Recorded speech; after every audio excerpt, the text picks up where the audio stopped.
셋째 날, 우리는 누구를 예배하는가? 우리는 누구를 예배하는가? 누구를 경배하는가?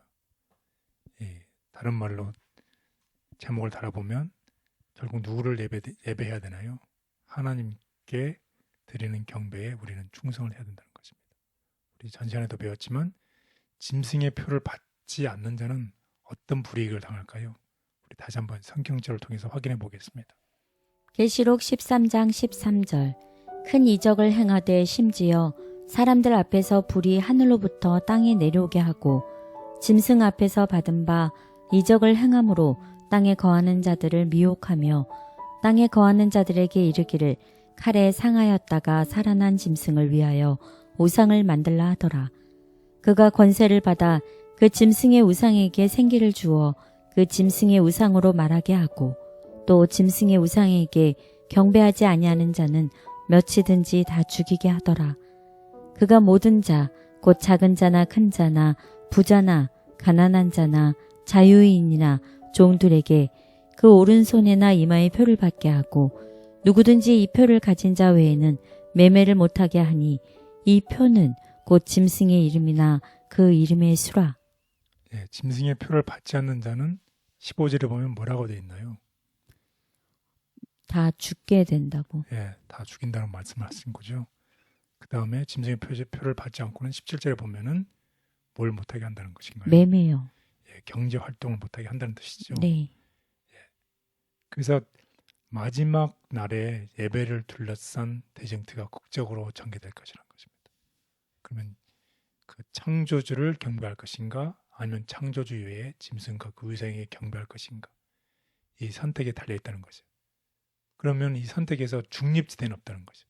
내가 창조주를 경배하든지 아니면 우상을 경배하든지 둘 중에 하나를 선택해야 된다는 것입니다. 그리고 아까도 공부했던 것처럼 짐승의 표를 받지 않는 자는 경제활동, 매매를 할 수 없고 죽음의 이입을 받는다는 것입니다. 반면에 그것을 또 짐승의 표를 받으면 마지막 재앙과 둘째 사망을 받아 영생을 잃게 되는 것입니다. 자, 그래서 우리가 누구를 경배해야 되는지, 만약에 우리가 하나님의 인이 우리가 무엇이라고 전 시간에 공부를 했나요? 안식일이 하나님의 인장이라고 얘기를 했죠. 하나님의 이름과 하나님의 직위와 하나님의 그 영토가 포함되어 있는 직위가 포함된 게 안식이라고 그랬어요. 그러면 안식일이 진짜 안식이라고 하면 가짜 안식일일 수 있겠죠. 그게 바로 짐승의 표인데 그러면 어떤 성격을 가질까요? 안식일이 진짜 예배일이면 가짜 예배일도 있을 수 있겠죠. 네. 그게 참과 거짓의 싸움이니까. 그럼 가짜 안식일, 예배일이 변경했던 그 날이 있었죠. 안식일에서 일요일로 예배일이 변경됐다는 것입니다. 그것이 바로 누구의 권위에 의해서 그렇게 됐나요? 역사를 살펴보면 교회가 하나님의 안식일을 예배일을 거짓 안식일인 일요일로 예배를 바꾼 그런 사건들이 있었죠. 그렇다고 하면 우리는 어떤 권위를 받아들여야 될까요? 하나님의 권위를 받아들여야 될까요? 아니면 하나님의 권위를 이용한 인간의 권위로 바꾼 거짓 안식일을 받아들여야 될까요? 결국 우리에게는 선택이 달려 있습니다. 아까도 말씀드렸지만 우리가 하나님을 경배할 것인가 아니면 짐승을 경배할 것인가 중립지대는 없다는 것입니다. 이걸 기억하고서 우리 모두 다 마음에 굳은 결심을 하고 하나님을 선택하는 우리 모두가 되기를 바라겠습니다. 따라서 그래서 환난이 때가 오면 결국 모든 사람의 운명은 결정이 된다는 것입니다. 그러나 이러한 결정은 그 순간에 바로 결정이 되는 것이 아니라 오랜 시간에 자기의 결정을 통해서 결국 자기의 운명이 결정된다는 사실을 우리 다음과 같은 권면을 통해서 살펴보겠습니다. 환란의 때가 올 때 모든 사람의 운명은 결정된다. 더 이상 은혜의 시기는 없고 회개하지 않은 자들을 위한 자비도 없다. 살아계신 하나님의 인이 그분의 백성들에게 찍혀 있다. 용의 군대에 의하여 집결된 세상의 권세와 싸우는 맹렬한 싸움에서 스스로를 방어할 길이 없는 이 적은 무리들은 하나님을 그들의 피난처로 삼는다. 위반하면 핍박과 사형이라는 위협하에 그들이 짐승을 경배하고 그 표를 받아야 한다는 법령은 세상의 가장 높은 권위에 의하여 통과되었다.